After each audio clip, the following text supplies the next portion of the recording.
Bienvenidos a Entrevistas El Espectador. Hoy mi invitada es Marta Lucía Calvache Velasco, una de las científicas que más admiro de Colombia por su conocimiento de los volcanes y ha dedicado su vida a estudiarlos y a enseñarnos por qué debemos aprender de ellos. Y justamente la invité porque se cumplen 40 años de la tragedia de Armero. Ella nos va a contar el testimonio de primera mano de cómo la vivió y qué significó para la historia de la vulcanología en Colombia. Ella formó las nuevas generaciones de vulcanólogos del país y ahora es la vicepresidenta de la Asociación Internacional de Vulcanología. Bienvenida al Espectador. Muchísimas gracias, muy amable. Nos conocimos en 2004 durante una emergencia del volcán Galeras en Pasto. Justamente usted nació en Nariño. Sí, yo soy pastusa. Qué bueno. ¿En qué momento supo que los volcanes y la geología eran su carrera? Bueno, yo creo que a mí siempre me gustó la naturaleza, me gustó caminar, me gustó estar, no sé, al lado de ríos, de montañas, y creo que lo importante es como preguntarse por qué están las montañas ahí, por qué hay montañas tan altas. Digamos que en un principio los volcanes son impresionantes, pero yo sabía cuando hice la primaria en Pasto que Galeras era un volcán, que había otros volcanes, pero no mucho más. Mi mamá contaba que había visto una erupción del Galeras que era como un florero, que era muy bonita, pero no había nada más. Y después fue ya terminando el colegio cuando dije, pues yo quiero estudiar geología. Y estudia geología en la Nacional. Estudié geología en la Nacional en Bogotá y al final de la carrera hay que hacer una tesis y con una compañera fuimos a hacer la tesis al proyecto de geotermia del Nevado del Ruiz en la central hidroeléctrica de Calda Checa. Y ahí hicimos la tesis para graduarnos de geólogas y después seguimos trabajando en la Checa. ¿Y qué les llamó la atención del Nevado del Ruiz? Pues digamos, es impresionante, era un nevado muy grande, nosotros trabajábamos en la parte occidental del nevado, de la Olleta, del cráter de la Olleta hacia el occidente, y pues la topografía, todo lo que uno encuentra, digamos como que ese tratar de descubrir, siempre trabajar en geología o trabajar en ciencias es cómo yo entiendo mejor cuáles son los procesos que hay, cómo se comportan. Y en este caso era para saber si había las características del recurso geotérmico en el Ruiz. Habían asesores italianos y digamos que ahí como que se abrió un nuevo mundo de la investigación en depósitos de volcanes. ¿Y eso qué significaba? ¿Qué significaba en términos de la actividad volcánica y del comportamiento de los alrededores de un volcán? Claro, de esos vulcanólogos italianos fue de los primeros que ustedes aprendieron, ¿cierto?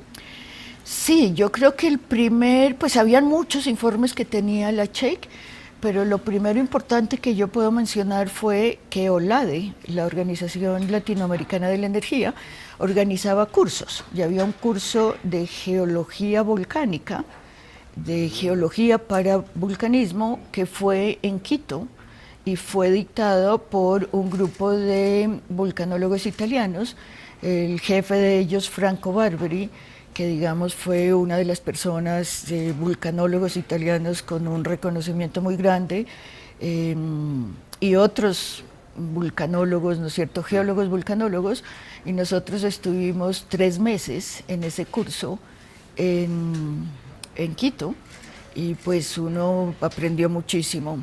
Claro. Sobre los depósitos y los registros que deja la actividad volcánica. Claro. Y ahí llegamos a 1985.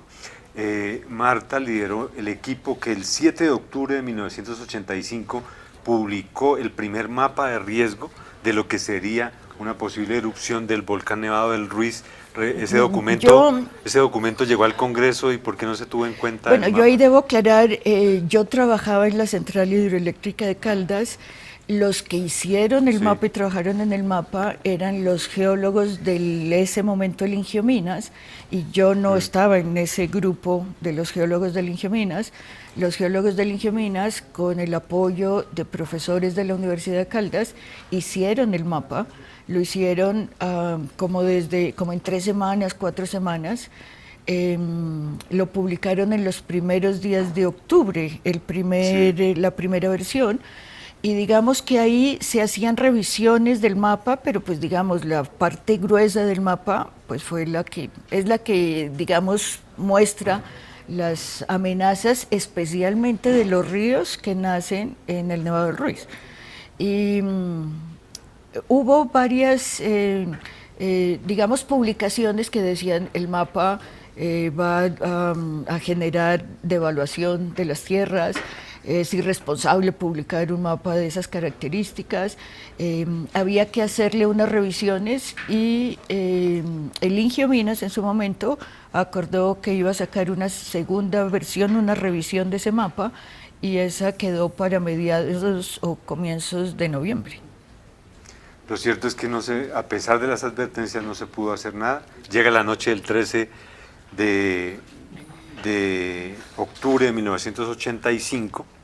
De noviembre, Perdón, de 1985, y ocurre la tragedia con la muerte de más de 20.000 personas en Armero. En ese día, ¿usted dónde estaba y qué sintió cuando supo de la dimensión de la tragedia? Bueno, yo estaba en Manizales. Ese día llovía muchísimo. Nosotros, o sea, en Manizales, la alcaldía, la gobernación, muchas instituciones, desde febrero, desde antes, los montañistas empezaron a dar versiones de que algo estaba cambiando en el Ruiz desde finales de 1984. Entonces, había mucho inquietud, llamémoslo así, en varias instituciones, en la alcaldía de Manizales, en la gobernación de Caldas, de qué estaba pasando en el Ruiz y de qué iba a pasar. Entonces había un grupo de personas, los de la CHEC éramos unos de los que íbamos cada 2 meses más o menos a ver cómo evolucionaba, qué se veía en el cráter. No porque tuviéramos un gran conocimiento, no porque se tuvieran al comienzo muchos equipos para medir, sino era ir a ver. La ayuda internacional, asesores internacionales que llegaron de UNDRO, que es era el grupo de Naciones Unidas en lo que hoy se llamaría gestión del riesgo, habían ido a Manizales, decían hay que buscar equipos, hacer el monitoreo del volcán, pero también hay que evaluar la amenaza, y pues generalmente la evaluación de la amenaza se pone sobre un mapa, eso hay que hacerlo. Fue difícil, en todo caso, pues estas visitas periódicas, y debo mencionar que la erupción que hubo el 11 de septiembre de 1985 fue lo que realmente, digamos, puso a nivel nacional la actividad del Nevado del Ruiz. Y digamos que muchas cosas se hicieron a raíz del 11 de septiembre de 1985, claro, porque le cayó ceniza a Manizales y digamos que ya era evidente que algo le estaba pasando al volcán. El 12 de noviembre de 1985, con las personas, había un montañista del comité de cafeteros, o de cafeteros de Caldas, que se organizaban las subidas. En la semana anterior no habíamos podido subir, habíamos llegado hasta arriba y el tiempo era muy malo y no se subía al cráter. Pero el 12 estuvo muy bien y llegamos hasta el fondo del cráter y estuvimos, 4 o 5 personas estuvimos en el fondo del cráter del Ruiz el 12 de noviembre de 1985. O sea, 24 horas antes de que ocurriera. Un poco más de 24 horas antes, porque nosotros íbamos muy temprano en la mañana y hubo una erupción a las 3 de la tarde y otra a las 9 de la noche y 9:30. Okay. Pero digamos que no, o sea, no se podría, y tampoco es cuestión de que uno vea, ¿no es cierto?, de que diga, ay, sí, va a pasar algo. Era muy difícil poder decir eso, o es muy difícil poder decir eso, pero al otro día, viendo el día tan lluvioso como estaba en Manizales, uno decía, uy, sí, qué bueno que fuimos ayer y no fuimos hoy, Y digamos que aparte de eso no hubo más información. Claro. Pues eran épocas donde las comunicaciones no fluían como ahora fluyen. Y por ejemplo, por lo menos yo, o en la CHEC, varios de la CHEC, enterarse de que hubo una erupción a las 3 de la tarde, de que cayó ceniza hacia la parte oriental del volcán, o sea, Murillo, Líbano, Armero, pues ahí no era fácil enterarse, ¿no es cierto? Claro. Pero ¿cómo le comunican la misma noche del 13 y perdió gente cercana, conocidos? O... Pero es que no eran tan fáciles las comunicaciones. O sea, por ejemplo, donde yo vivía, que no había teléfono. Yo no tenía teléfono pues el teléfono fijo, ¿no es cierto? Sí. En mi apartamento no había teléfono, entonces uno se enteró por el radio. Entonces el radio dijeron, el volcán hizo erupción, después más tarde, pues se decía, hay que ver qué pasó, ¿no es cierto? Uno podría pensar que iba a ser como lo del 11 de septiembre, donde cayó ceniza, por ejemplo, en Manizales. Hubo un pequeño, o sea, un flujo de lodos por el río Azufrado que no viajó una larga distancia, pero pues esas fueron las consecuencias del 11 de septiembre. Pero entonces esta no se sabía qué tan grande era, por lo menos yo, ¿no es cierto? Uno al otro día, pues también oye el radio y sabe ya que había sido más grande y más trágico, y voy a la CHEC a ver, ¿no es cierto? Bueno, qué grupo tenemos para evaluar y salir a ver qué era lo que había pasado. Subimos, o sea, pero no era posible llegar mucho más allá, digamos, del el Cerro Gualí, donde la carretera corta el río Gualí, porque ya había sido cortado y no pudimos seguir mucho más. Y solamente hasta el otro día, o sea, el 15, ya subimos, salimos más temprano, salimos con profesores de la Universidad de Caldas, con una persona que había trabajado en el Instituto Geofísico de los Andes, que digamos sabía de sismógrafos, y la idea era recuperar el sismograma de la estación El Refugio, que era la más cercana de las estaciones sismológicas. Y tomar muestras. Claro, evaluar qué era lo que había pasado porque no se sabía qué había pasado en la parte alta, ¿no es cierto? Ese día llegamos caminando pues desde el puente, llamémoslo así, del río Gualí, con la carretera que ahora va a Murillo, hasta el refugio, o sea, hasta el borde de la nieve, ¿no es cierto? Y vimos el refugio, cómo había sido destruido, y se recuperó el sismógrafo. Claro. ¿Y qué sintió cuando supieron que la dimensión era la pérdida de más de 20.000 vidas de todo un municipio? Yo diría que ahí uno no tenía tan claro eso. Yo nunca vi, digamos, imágenes de Armero. Sabía que lo que se decía que había sido borrado, pero digamos como que la magnitud ni la narración de todo lo que estaba pasando, yo diría que simplemente no había tiempo, ¿no es cierto? No, uno no estaba como involucrado tanto en poder ver eso. Yo recuerdo que esos días salíamos a las 5 de la mañana o antes y regresábamos a las 11, 12 de la noche, y no había como más tiempo para más. Ya desde el 11 de septiembre el comité que se había hecho en Caldas, nos reuníamos en el piso 11, en ese momento era el Banco Cafetero, que hoy es la Alcaldía Manizales, y digamos cuando en esos días todo el mundo llegaba al piso 11. Y digamos que 2, 3 días estábamos los colombianos, o sea, los que estábamos ahí, y después era toda gente extranjera. Ya uno ya no se escuchaba, era difícil escuchar a otra persona hablando español, porque llegaron todos los grupos por ejemplo, del Servicio Geológico de Estados Unidos. Ellos, por ejemplo, el volcán se quedó sin equipos, sin saber qué estaba pasando, hasta que el Servicio Geológico de Estados Unidos puso el primer sismógrafo telemétrico, que hay un registro que dice que fue el 17 de noviembre del 85, que ya llegó por telemetría la señal sísmica y se supo qué estaba pasando pues con una señal sísmica que estaba pasando en el volcán. O sea, hasta ese momento la precariedad de la instrumentación y de saber qué estaba pasando desde el noviembre 13 hasta el 17 uno no sabía si el volcán estaba empezando a hacer erupciones, si ya había terminado, si qué más iba a pasar, ¿no es cierto? No se tenía ni idea de nada en todos esos días. ¿Ustedes sabían qué riesgos asumían al volver al cráter después de esa erupción? Porque podía ocurrir otra vez. Claro, lo que pasa es que a veces se dice, y con razón, a veces la ignorancia es atrevida, ¿no es cierto? Yo diría que todo el tiempo que se estaba, por ejemplo, ir al cráter la víspera, pues las señales que se tenían, cómo se interpretaban. De golpe el conocimiento, pues no, uno iba porque si hay que ver algo, ya hay que saber más cosas.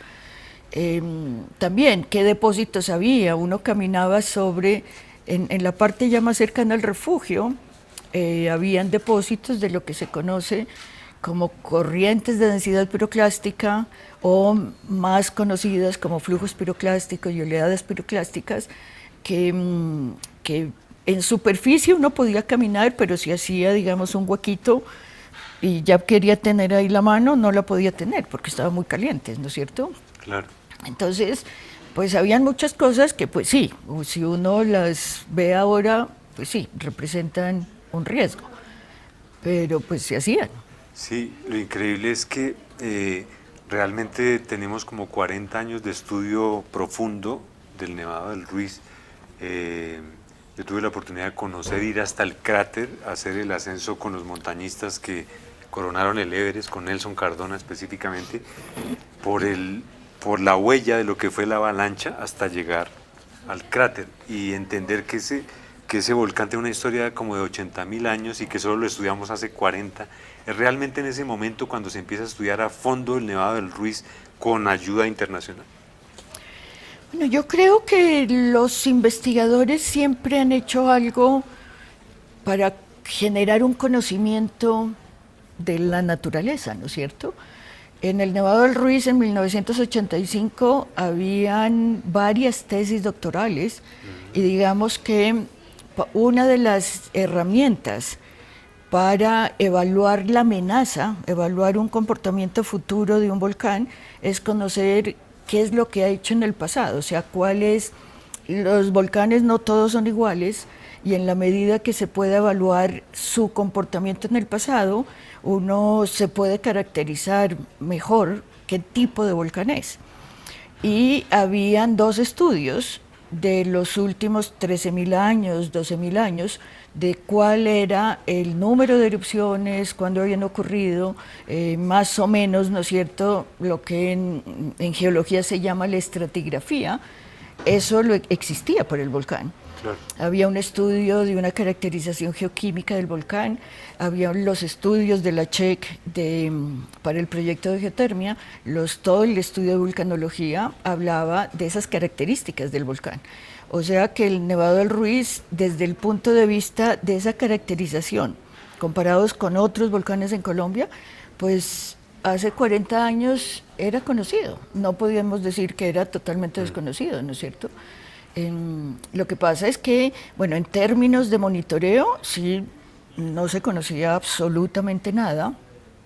Yo diría que después de 40 años uno sabe que, por ejemplo, hay sismólogos que en Colombia hace 40 años en sismología existía el Instituto Geofísico de los Andes de la Universidad Javeriana. El Instituto Geofísico tendría 4 o 5 estaciones en Colombia. Claro. Entonces era muy reducido el cubrimiento que había de todo Colombia con estaciones sismológicas y específicamente en un volcán, pues en el Ruiz estaba la estación del Instituto Geofísico de Chinchiná, que queda pues lejísimos, ¿no es cierto?, comparado con lo que ahora se tiene. O en Galeras estaba la de Obonuco, que pues es un poco más cercana. Pero digamos, no había el concepto o los equipos ni la gente con el conocimiento para evaluar una actividad volcánica. Pero hoy, 40 años después, se puede valorar eso y es en ese momento cuando realmente el Ingeominas empieza a asumir las responsabilidades de geoamenaza que usted termina liderando. Claro, ya en diciembre de 1985 ya hay una resolución donde le dicen al Ingiominas, que es hoy el Servicio Geológico Colombiano, le dicen, ustedes son los responsables de hacer esto. Y después el sistema, lo que se ha venido construyendo, que ha ido evolucionando, ¿no es cierto? Lo que hoy se conoce como Sistema Nacional de Gestión del Riesgo de Desastres, en primer lugar fue pasando de, primero, definir responsabilidades. Decir, ustedes son responsables de la parte meteorológica, ustedes son responsables de la parte, de, digamos, de geociencias. Digamos que puede haber donde se unen estos dos, que a quien le toca pueden haber que no está tan claro, pero bueno, a veces se trabajaba conjuntamente, por ejemplo, con el IDEAM. Pero se definen responsabilidades y el otro gran cambio que yo creo que ha sido muy importante es pasar de la política y el concepto de que hay que atender los desastres a la política y el concepto de que los seres humanos podemos hacer algo y que el desastre, el peor desastre, que es la pérdida de vidas humanas, pues se puede evitar. Y que en la medida que conozcamos nosotros los fenómenos y tomemos las decisiones correctas, no cuando ya venga el flujo, sino desde antes, desde planear el desarrollo de un país, pues se puede planear mejor el desarrollo de un país. Claro. Y esos han sido los cambios que han habido, ¿no es cierto? Pero para eso es lógico, es clave el conocimiento científico. ¿En qué momento empezó usted a trabajar con el Ingeominas? En el 86 ya se define que es el Ingiominas quien va a tener y va a organizar el Observatorio Vulcanológico, en ese momento se llamó de Colombia, y que la sede es en Manizales, y el observatorio empezó en marzo de 1986, y yo empecé a trabajar en el Ingiominas en junio de 1986. Yo había ido con la CHEC, me envió a hacer un curso de geotermia en Nueva Zelanda. Yo tenía un compromiso con la CHEC, ¿no es cierto?, después de regresar a Nueva Zelanda, que justo regresé a comienzos de 1985, y pedí, ¿no es cierto?, autorización a la Junta Directiva de la CHEC para retirarme, que me pasaba al Ingiominas, y me la dieron, y en junio del 86 empecé a trabajar con Ingiominas en el Observatorio Manizales. Claro, y esa formación no se detiene, porque después, precisamente por ese intercambio científico internacional, a partir de la importancia de los volcanes en Colombia, pues termina haciendo su maestría, doctorado en Arizona, en vulcanología. Correcto. Eso fue marcando su carrera. ¿Sintió que tenía que especializarse cada vez más en los volcanes?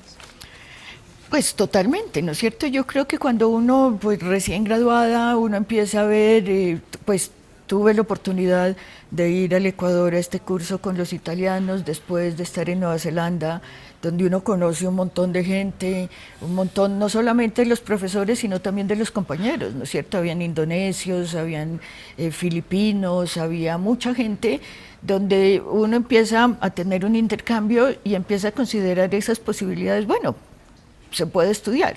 Y después pasa lo del Ruiz y digamos que la cantidad de investigadores, de gente que llegó a Colombia, pues fue enorme, ¿no es cierto?, de diferentes países que ofrecieron también la oportunidad de capacitación. Yo creo que fui de las primeras en hacer, ¿no es cierto?, aprovechar esas oportunidades, pero también muchos otros compañeros tuvieron la oportunidad de estudiar. Por lo menos en mi caso, la oportunidad que yo tuve, yo seguí siendo funcionaria del Ingiominas, que uno tenía que, digamos, hacer unas pólizas y unas cosas cuando salía a estudiar y tenía que regresar. Y, por ejemplo, las tesis que yo desarrollé eran sobre el trabajo que yo hacía en Colombia. Pero todo el tiempo, digamos, yo estuve vinculada mientras estudié. Claro. Eso ya las personas, a los más jóvenes, esas oportunidades no se dan, Claro. pero yo creo que definitivamente esa fue una gran oportunidad que el Ingiominas en su momento dio para formar gente en las diferentes especialidades de los volcanes, y después también cuando abrió la Red Sismológica Nacional de Colombia, pues también lo tuvo, y con otras especialidades, ¿no es cierto?, que tienen que ver con amenazas geológicas. Claro, todo esto a raíz de la erupción del Ruiz. Fue como un... Pues digamos que el Ruiz como que arrancó con todo eso, con la política de gestión del riesgo, y digamos que eso fue en Colombia, pero también en otras partes del mundo muchas cosas cambiaron en el área de la vulcanología a raíz de lo del Ruiz. Claro, pero precisamente eso me interesa. ¿Cómo explicarle a los colombianos que el interés científico global sobre los volcanes de Colombia no es gratuito? Colombia es una potencia en volcanes, hay más o menos 50 volcanes, 25 activos. ¿Qué es eso de que nosotros pertenecemos al cinturón de fuego del Pacífico y eso tiene que ver con nuestros volcanes? Sí, o sea, la Tierra es un ente que, así lo veamos, muy estático. O sea, las montañas están ahí, los cerros, Monserrate, por ejemplo, está ahí, pero tiene una evolución, la Tierra evoluciona. Y hay unas partes en la Tierra que son antiguas y tienen como la estabilidad que la vejez conlleva, pero hay otras que son muy jóvenes y que tienen toda la energía, todo el ímpetu, que se manifiestan de formas diversas. Entonces, la cordillera de los Andes y la cordillera que sigue, ¿no es cierto? O sea, está en los Andes, está en Centroamérica, también las cordilleras y los volcanes, está en Estados Unidos, en Alaska, siguen las Aleutianas, después sigue Kamchatka, que va bajando, ¿no es cierto?, que hace unos meses hubo un sismo muy grande, después sigue Japón, sigue Filipinas, está Indonesia, Papúa Nueva Guinea, siguen unas islas que allí hay, y después sigue Nueva Zelanda. Todos son sitios donde hay cordilleras que son muy jóvenes, podemos decir unos pocos millones de años, o sea, 5, Eso 6, significa 7. que hay mayor fricción. Que hay mayor actividad, ¿no es cierto? Entonces, para el caso de los Andes, el fondo del Océano Pacífico, que es la placa que se está moviendo en contra de Sudamérica, desde hace unos millones de años se chocan, y por eso tenemos una fosa en el Pacífico, o sea, una zona más profunda, que es donde se pueden generar sismos muy, muy grandes. Después se arruga, llamémoslo así, y se van formando las cordilleras, y ahí, aparte de sismos que pueden ocurrir, se forman volcanes, y eso hace que se forme la cordillera de los Andes. Y eso o sea, en este momento todavía sigue ocurriendo. Los volcanes están en la corteza por una razón, o sea, ellos son los que son parte de ese proceso geológico, y vamos a seguir teniendo volcanes. Muy seguramente la especie humana es mucho más pasajera que una cordillera con volcanes. Seguro. Entonces, nosotros, yo diría que debemos cambiar un poquito la actitud, como de sentirnos que somos los que mandamos aquí, ¿no es cierto? Que sabemos todo. Que todos lo sabemos, y que los volcanes se van a acomodar a nuestras necesidades, o que la naturaleza se va a acomodar a nuestras necesidades, y por el contrario, mejor conocer mejor los volcanes, y cuando ellos están en actividad, nosotros debemos tomar unas decisiones, o el desarrollo de un país debe ser de acuerdo a eso, y pues tratar de vivir mejor de donde estamos viviendo. Claro. Entender y respetar la naturaleza y a partir de ahí trabajar. Claro, y entender que eso va a pasar. El hecho de que un volcán, que es uno de los problemas, ¿no es cierto? Los volcanes no hacen la actividad tan frecuentemente para que los humanos a veces seamos más conscientes de que están ahí. Claro. O los sismos. Claro. La gente a veces piensa que el sismo fue porque le dio por ocurrir. Y no, los sismos van a seguir ocurriendo, los volcanes Claro. van a seguir haciendo erupciones, y es un fenómeno natural. Claro. En parte, yo no entendía eso en la dimensión que lo entendí cuando la conocí. Yo estuve en 2004 en el Galeras y en el Observatorio de Pasto. Recuerdo mucho que usted hablaba de los volcanes como si fueran sus hijos, ¿no? Los conoce a todos, conoce los cráteres de cada volcán, incluso Me acuerdo que en esa época, me imagino que después madrugaba a sobrevolar con ayuda de la Fuerza Aérea el Galeras para identificar los cráteres y el movimiento que estaba teniendo el volcán. Uno de esos tiene el nombre suyo, ¿no? Un, un- Uno Bueno, de los cráteres del Galeras se llama Calvache. bueno, ¿Por qué? yo no me quiero, no quiero reclamar la maternidad de los volcanes en absoluto, ¿no es cierto? Creo que uno siempre está aprendiendo más de los fenómenos naturales, que siempre están mostrando cosas en la medida que la tecnología avanza, en la medida que los equipos avanzan, o en la medida que los volcanes se manifiestan, se aprende más. Entonces, creo que cada vez la actividad de un volcán es una gran oportunidad para conocer no solamente los nuestros, sino eso aplica para otros. Por eso es tan importante tener intercambio, ¿no es cierto?, con otros países, con otras personas, con otras culturas también, para ver cómo se entiende la actividad de un volcán. Colombia, digamos, cuando yo estudiaba primaria, a uno siempre le nombraban, bueno, Galera es un volcán, en Nariño hay otros volcanes como Puracé. Chiles, con Bala Azufral, Puracé, Ruiz, y digamos que no se hablaba mucho de más volcanes. Hay muchos otros volcanes. El hecho de que un volcán se quede tranquilo por muchos años, que pueden ser cientos, pueden ser miles de años, no quiere decir que el volcán ya no puede hacer erupción. Hay volcanes, por sus características, que se quedan calladitos, tranquilos por mucho tiempo. Y eso, digamos, es parte de ese conocimiento que debe tener el país de saber cuáles son esos volcanes, qué potencial pueden tener y eso cómo se incorpora, ¿no es cierto? Claro. Por ejemplo, en el desarrollo del país, en los planes de ordenamiento del país. Es la gran pregunta, un fenómeno muy poco frecuente, muy poco probable, pero que puede causar unos impactos muy grandes, ¿se debe tener en cuenta o no se debe tener en cuenta? Claro que hay que tener. Y esa es una decisión política y económica y por supuesto social. Claro. Entonces esa es parte de las discusiones que el país en unos casos ha dado, pero en la medida que llegan otras visiones políticas a veces, eso se va olvidando, eso nos parece sí, no, no, sí, sí, no. Claro. Y ahí vamos, ¿no es cierto? Pero hoy, 4 décadas después, ¿qué obras o qué planes están pendientes para prevenir algo similar a lo que ocurrió con el Ruiz?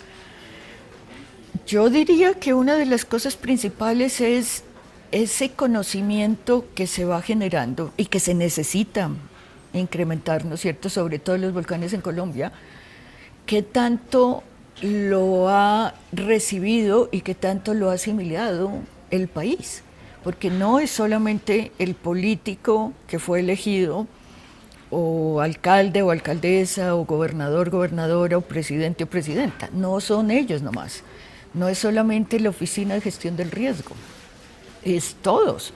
Por ejemplo, un secretario de salud, ¿dónde decide va a poner los centros de salud o los hospitales? Un ministro de salud, ¿dónde decide va a poner los hospitales?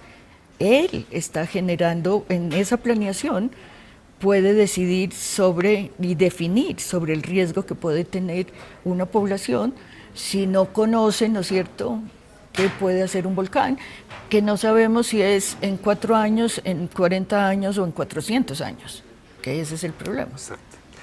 Y para eso, pues, el conocimiento de ustedes científicamente, pues, es la clave.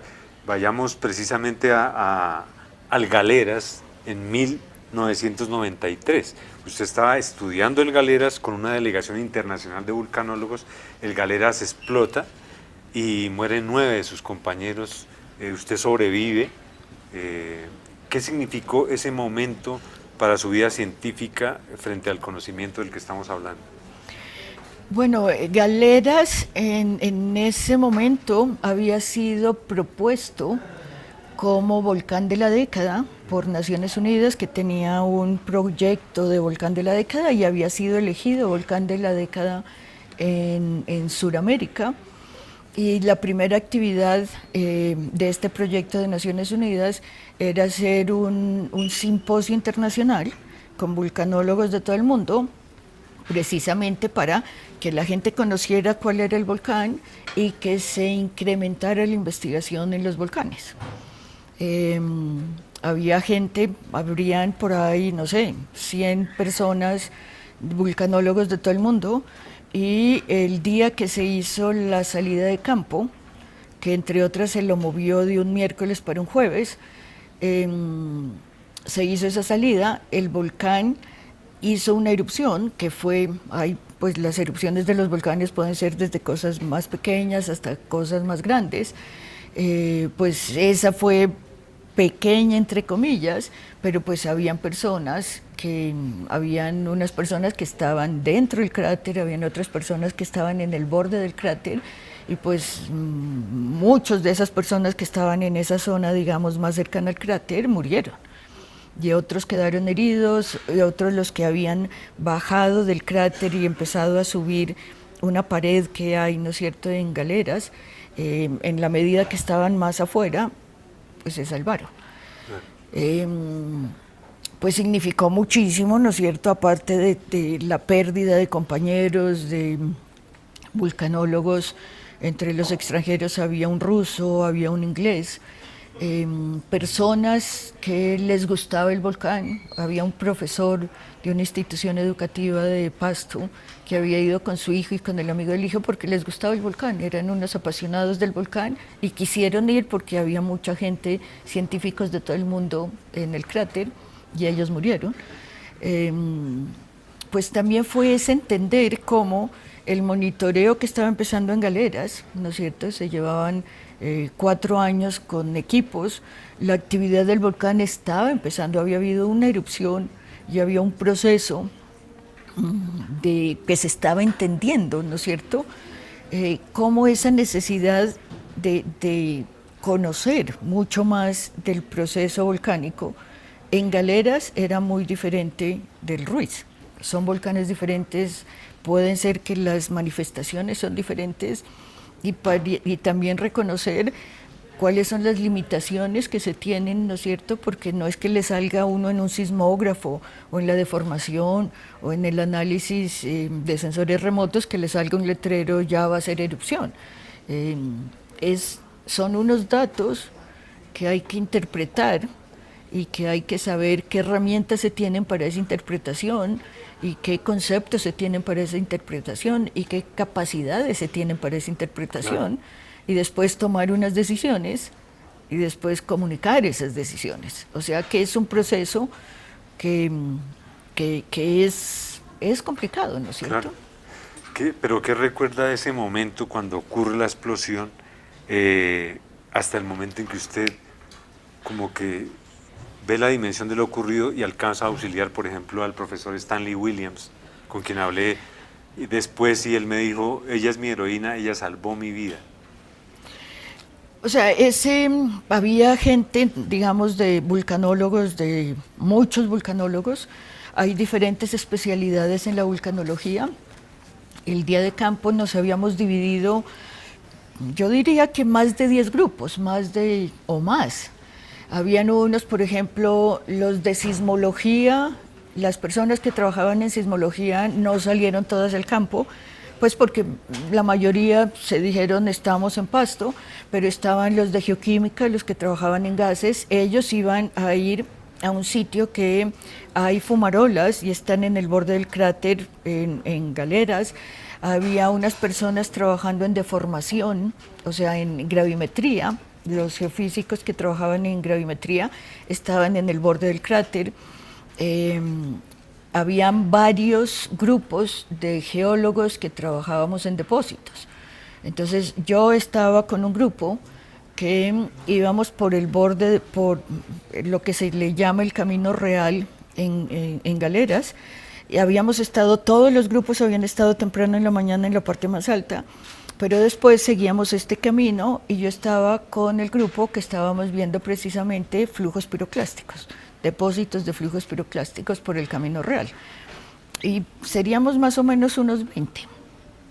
cuando sonó, ¿no es cierto? Cuando se oyó como un ruido, uno dice, ¿pero qué es ese ruido? Entonces uno dice, o quiere creer que de golpe son truenos, ¿no es cierto? En Pasto casi no hay truenos, entonces uno dice, pero truenos, no estaba muy despejado, pero truenos ¿de dónde? Y sonaron dos. Y entonces cuando dice, eso es una erupción. Uno dice, ¿pero cómo? Bueno, también era la 1:30.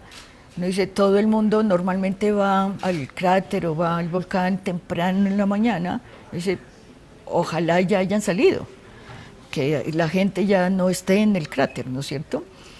Y digamos como que la confirmación de que era una erupción fue porque nos empezó a caer ceniza. Entonces también, pues uno buscando flujos piroclásticos y viendo los depósitos de flujos piroclásticos a lo largo de las quebradas que tienen depósitos de flujos piroclásticos, uno dice, ¿viene un flujo piroclástico? Entonces las personas empezaron a correr, pues a alejarse de la quebrada, y ahí, bueno, se trató, habían otros colombianos en el grupo, de que siguieran caminando, pero ya devolviéndose hacia Pasto, que ya no se seguía hacia allá, devolviéndose hacia Pasto, los colombianos siguieron con los extranjeros del grupo, y yo dije, pues voy a subir donde uno cogía el carro y saber qué era lo que había pasado. Con Patti Motes, Patricia Motes, una persona de Estados Unidos, pero que ha trabajado toda la vida, ha trabajado en la Escuela Politécnica del Instituto Geofísico Nacional del Ecuador. Me dijo, vamos arriba. Y entonces nos fuimos hacia lo que se llamaba, ¿no es cierto?, la estación de policía. Se sabía por radio que habían heridos, que había gente, ¿no es cierto?, y que habían heridos. Y pues llegamos y pues habían unos que estaban bien, que no les había pasado nada. Uno ya veía, por ejemplo, los carros que estaban parqueados cerca de la estación de policía con bloques y pues que habían caído. Rocas.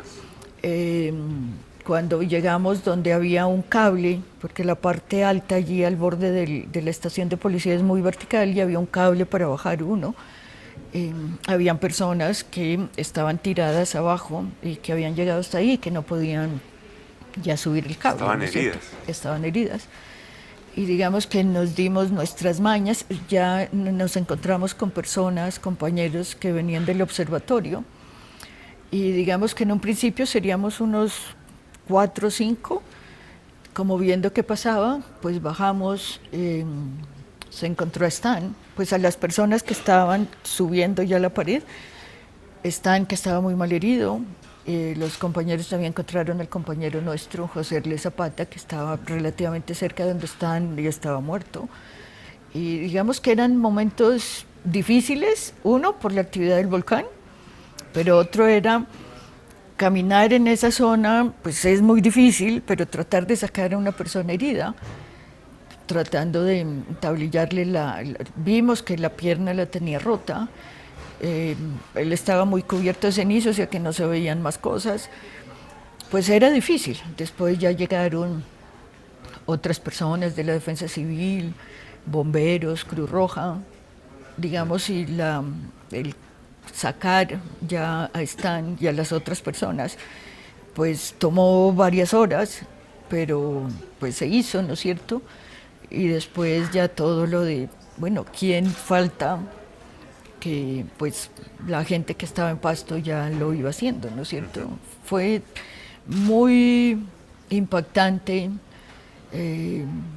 fue una experiencia de verdad que muy difícil, ¿no es cierto? Muy, muy difícil. Claro, pero ese es el precio de arriesgarse para investigar y conocer de cerca los volcanes, ¿no? Hablamos del Ruiz, hablamos del Galeras, pero alguna vez usted me explicaba que hay peligros que hay que tener en cuenta en Colombia, como el Cerro Machín, que no se le presta mucha atención, pero que puede ser muy peligroso por la zona donde está y porque estamos hablando del impacto sobre 3 departamentos, 1 millón de personas. Sí, hay volcanes, los volcanes, hay unos que por sus características, su entorno geológico, son más suavecitos, entre comillas, y hay unos que son mucho más explosivos. Los más suavecitos, digamos que pueden ser los que más salen en televisión, llamémoslo así, son volcanes estilo Islandia, estilo Hawái, hay volcanes, digamos, como que hacen erupciones muy frecuentemente o que tienen un lago de lava en el cráter y entonces continuamente están sacando material, ¿no es cierto? Y salen, digamos que por supuesto son peligrosos, pero son mucho más fotogénicos, diría yo. Entonces salen mucho y hay muchas películas y la gente se puede acercar relativamente más y para tener cosas, digamos, muy fotogénicas. Pero hay otros volcanes que se quedan callados, puede ser por miles de años. Y hay volcanes que ni siquiera la gente sabe que son volcanes. Entonces eso pasó, por ejemplo, con el volcán Pinatubo en Filipinas, que era pues unos cerros y de repente empezó como a tener temblores y se empezaron a abrir bocas y empezó a hacer cosas y pues hizo erupciones grandísimas, pero en miles de años no había hecho nada. Entonces Colombia, digamos que Machín, yo diría que en la zona de Tolima, Quindío, se conoce, cada vez más se conoce más, pero Colombia tiene varios volcanes que son por el estilo de Machín. Enumeremos, por ejemplo.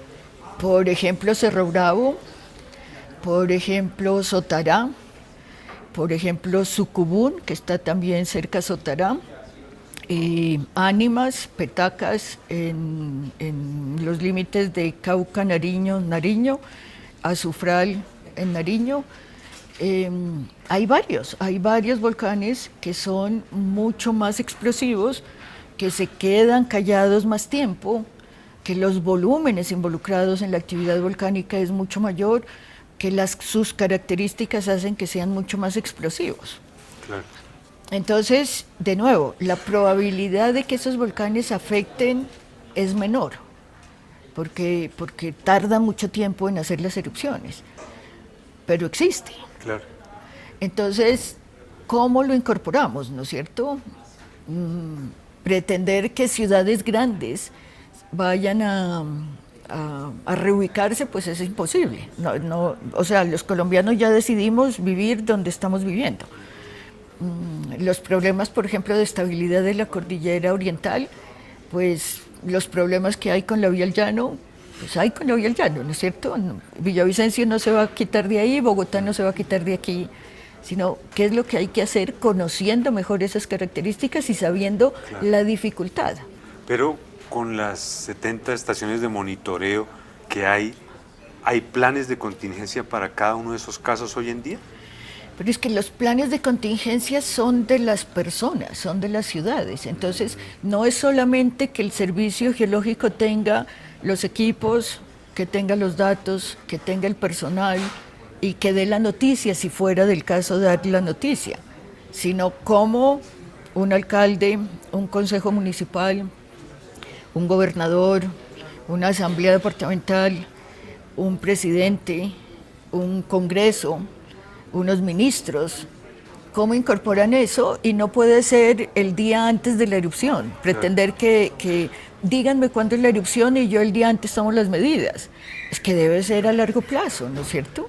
Y lo principal, creo yo, es la educación que tengamos para todos los colombianos, como yo en la educación incorporo ese conocimiento del territorio y lo que yo debo saber de mi territorio para poder vivir aquí. Claro. Entonces, ahí es donde creo que Colombia ha cambiado, pero nos falta muchísimo uno, por investigar, dos, por incorporar lo que el Ministerio en su momento, Colciencias hablaba de la estrategia de apropiación social del conocimiento.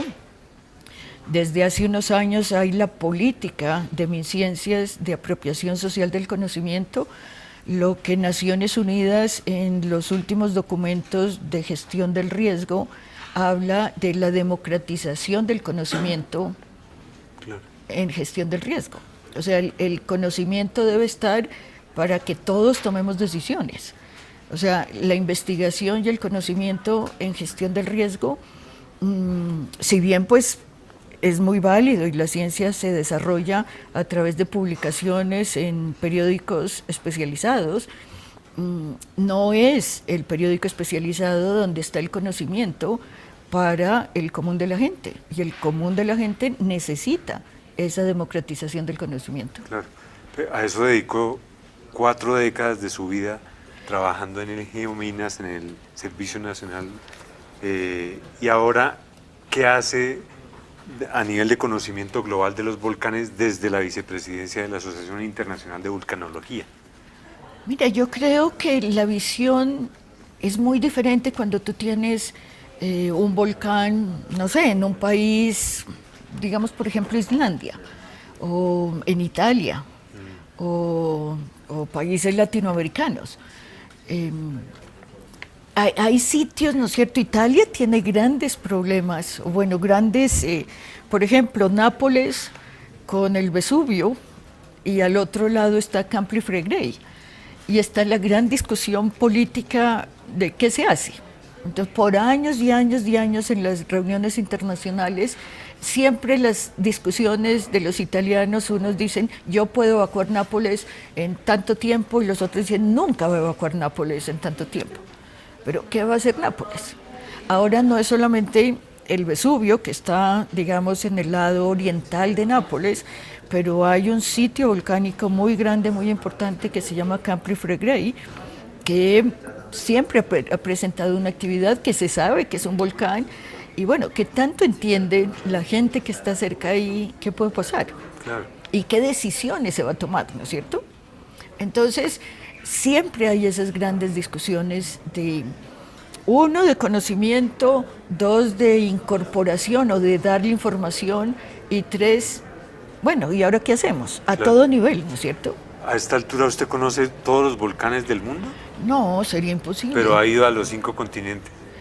No he ido, no he estado en África, Ah, le falta.